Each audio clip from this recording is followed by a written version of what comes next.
So this is Baruch Fleischman here at the Tikkun Elevator Call Out, and I want to thank those of you who are listening to the shiurim, for coming along with me. I want you to know that I'm not a lecturer and so, but rather I'm a student and I'm learning, and I'm inviting you to learn along with me. Basically, I'm trying to figure it out and try to understand it, because understand there's great things going on in the Kriat Shemah. The basic thing that we've understand is that by saying the Kriat Shemah, you're promoting a Yichud of abba that is Chochmah Bina, which produces Mochin for Zer Anpin and his Nukva. So there's different kinds of ways that they look at it. I read basically there's a lot of material here that I'm not going to know. Yesterday we came over and we talked about this concept of Yichud Ach Ba'ach. I had learned this previously, and I had learned that the Yichud Ach Ba'ach actually takes place when Zer Anpin and the Nukva actually rise up to the level of Bina, and they can make a Yichud there because there's nothing bothering them. They can turn around. They can.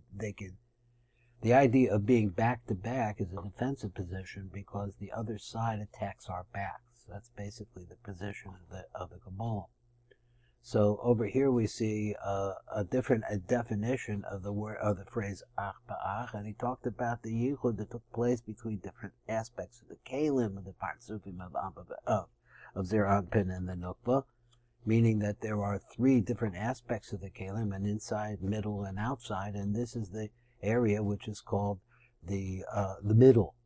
So this is the Kalim Emseiyim, is where the Yichud takes place at, isn't that interesting, at mincha time. At Shachrit's time, obviously it's dealing with the Kalim Panimim, because that is the most closest to the Ein Sof Baruch Hu, and then the Yichud that comes in the at nighttime is the Yichud of the part of the Chitzonius, so the Chitzoni of the Partsufim.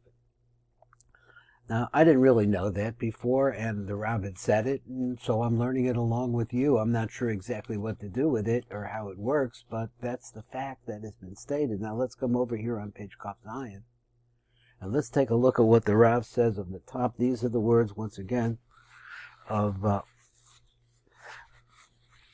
the Rav, the ARI HaKodesh, as told to Chaim Vital, and this is what he was told to write down. This is what he writes down.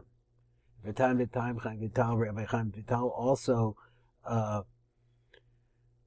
puts in his own 2 cents, but he identifies himself what he is thinking and what his Rav, that is the ARI, is thinking.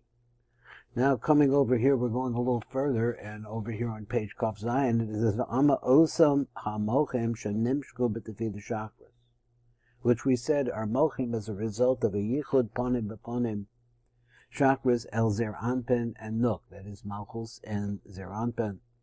Yichud abba v'ima, and these mochin are produced as a result of the yichud of abba v'ima be'ez Kriat Shemah kenizker. So that's really what we've been talking about.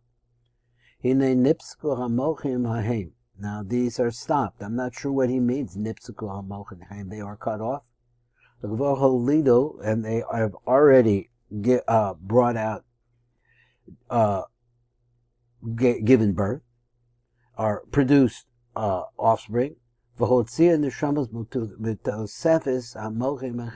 a result of that, they bring out new neshamas. Now, neshamas is an elusive word, and it really refers to a level of light that comes from higher level of consciousness. Neshamas goes with the concept of bina. And so this is now coming into Zer Anpin and being delivered ultimately to the Nuk, and it brings expanded consciousness of the awareness of Hashem. He says it's already stopped. I don't really know what he means. And it brings out these new neshamas. These neshamas are different, higher levels of light that are coming down into our world. So he kuvar nipsku. Now they've already stopped, though. Now then, what does this mean? What does he mean? The yichud stopped? What does he mean? I don't really know.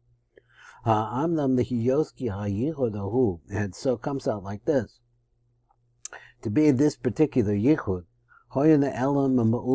is very hidden, that is the yichud of abba v'ima, and very hidden and very closed up. And shohoil el zivug zav and nok upon him until the point where they actually cause and help the yichud that's going to take place between Zachor and Nok. So the parents, their yichud produces, and they move on. That's what it sounds like. So then it appears like the power is really tremendously powerful. So this is enough for the zivug hamincha. So once again, I'm not sure what he means. So he says like this, he says that I think that what he's saying is that the yichud that takes place in Shachrit was the yichud of Panemius. And understand that Panemius means that it's first. So that it has all the power of intimacy with the light of the Ein Sof Baruch Hu by itself. And then that's sufficient, and then it stops. That is, that whatever it is after Shachris, it's no longer going on. But that yichud is sufficient to help a yichud at mincha time. Because at mincha time, it's not the same level of yichud. Probably a yichud of the middle kalim, as we had said before. And as a result of that, it's not as strong.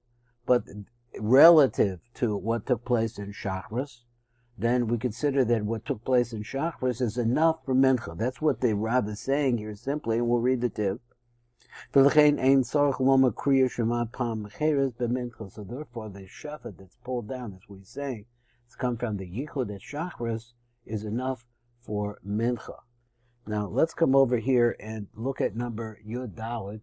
Here we go. So he says, V'amnan, osan al-moksha nimshachol. So let's go back over here in this little place right here. And it says, Rav Mekasha. So the Rav really has a kasha here. That tzrichen lahavin, we have to understand, how is it that it comes about that these two opposites, which are male and female, can wind up coming into a oneness? So this happens with the Tefillas and mincha. So obviously it happens in Shachris, it happens in mincha, even if you're dealing with lesser aspects of the yichud. But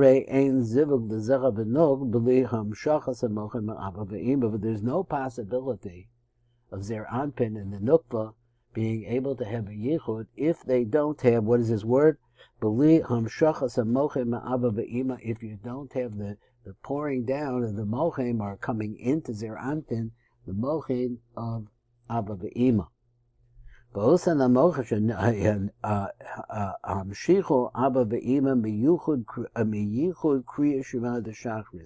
mochim that you need in order to be able to make the yichud, it comes from the Kriya Shema that is said at Shachrit.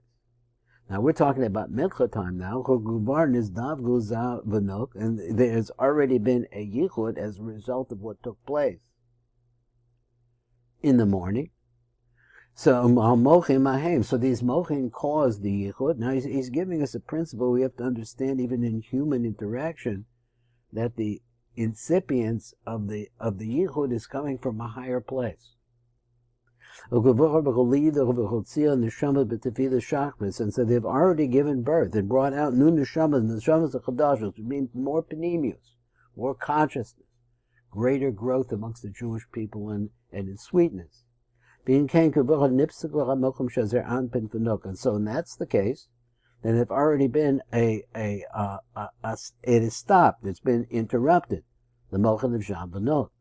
In other words, because every time there's a yichud, then the mochel stop flowing. Now, that we could see maybe that from human beings, but because the tipa comes from the mochin, that is the mochin that are bringing the tipa, which causes the new birth. So therefore,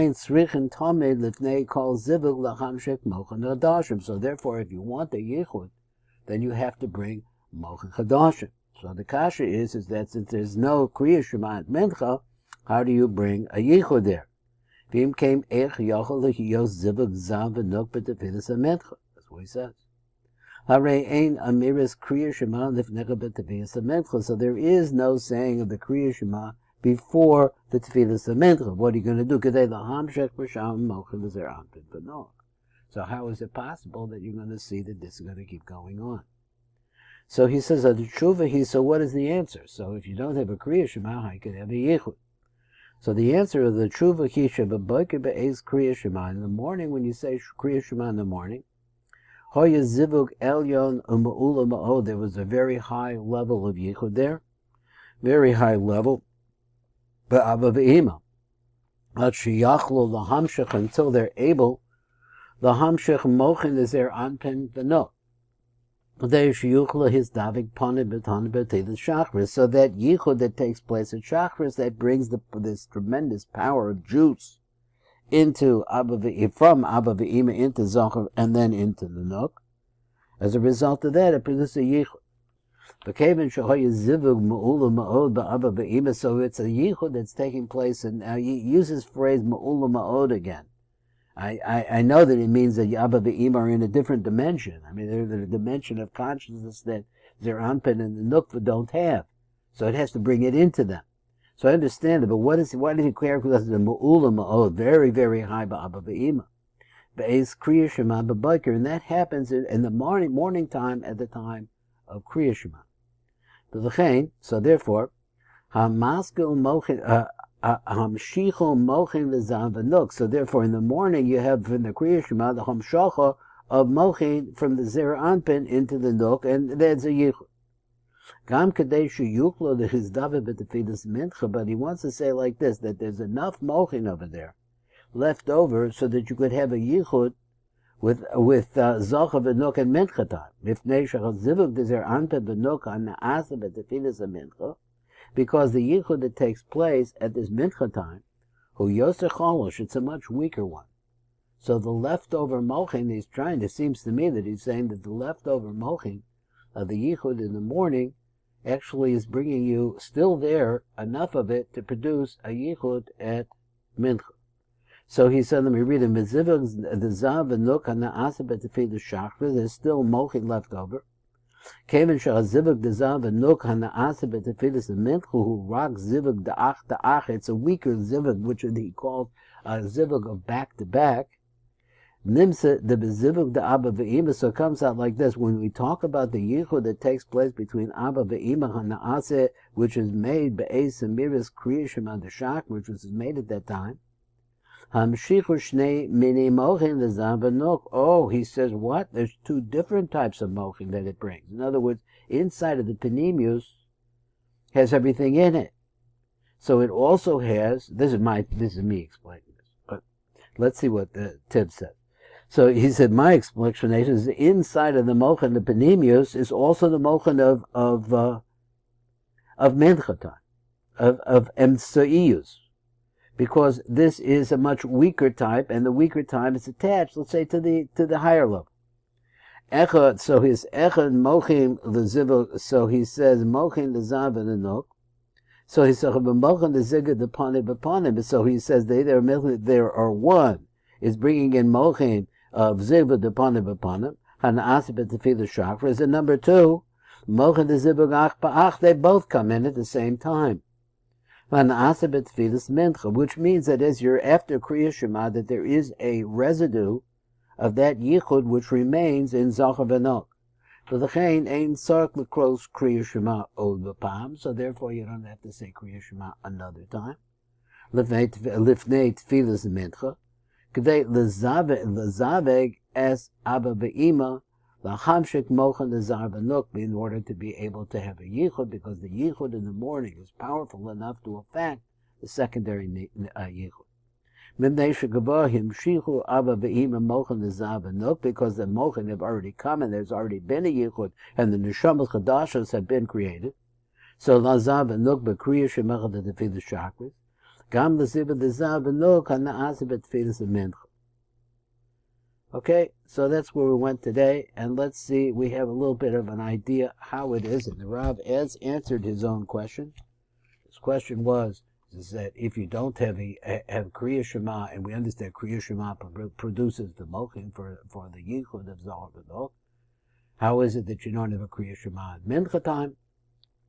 And it comes out that the reason why is because there's enough left over in the yichud from Shachris to be able to suffice for the yichud, which is called back to back at mincha time. This is Baruch Fleischman. Thank you very much for listening.